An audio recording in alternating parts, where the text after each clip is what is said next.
What's up, Sip Sip? How y'all doing? So this morning I want to talk about doing your best, not being average, not being mediocre. That's what I wanted to talk about today. I wanted to talk about being the best, not being average, not being mediocre. In order for you to be the best, you can't show up at 7 o'clock if you have to be there at 7 o'clock.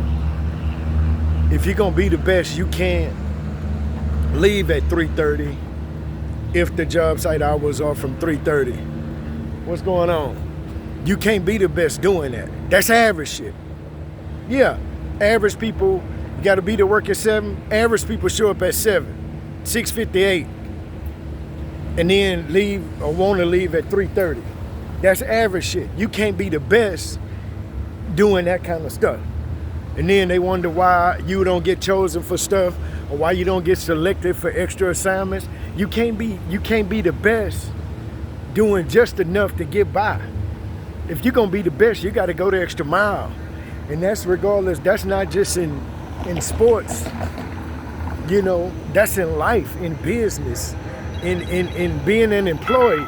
You can't show up when it's time to show up and then consider yourself the best. No, you just average.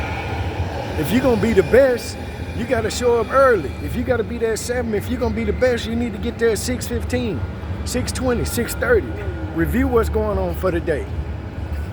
Figure out what you're gonna do. Make a plan for the day. Then when 3:30 hit now, don't run to the door. Stay there, finish up, make plan for tomorrow. Figure out what you didn't do today and what you can do better tomorrow. That's what good people do. That's what people that excel do. 4 o'clock, you still there trying to make your plan for the next morning. Oh, well, man, they don't pay me for that. Yeah, not right now.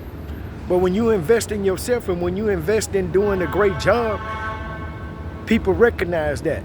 And that's not some instant gratification type shit. So it may take you a while to get the monetary payment for your showing up extra, but it's gonna come. If you make a habit of doing that, then guess what? The money gonna come. People gonna see that, and people gonna take notice of it, and they gonna reward you for that. But you can't go in there looking for money, because you just average. Yeah. You can't be average and then say, hey, I want to be the best, or I want to be compensated. No. So here's the question. If you had a company, the question is, would you hire you? Would you hire somebody that talks, walks, works like you, shows up like you, committed like you? And the answer is probably no. I wouldn't want that person working to me. Because what? They not fully committed. They don't want to get their best. They don't want to get that extra. So that's just the word. That's just what I'm thinking. And that's what I had to tell the interns. Is that you can't be here. You just barely holding on by a thread. You can't show up at 7 o'clock, or if you're supposed to be there from 8, you can't show up at 7:58, 7:55. No, because being an intern is just like being damn near unemployed. So hey, that's the sip sip for the day. Sip sip.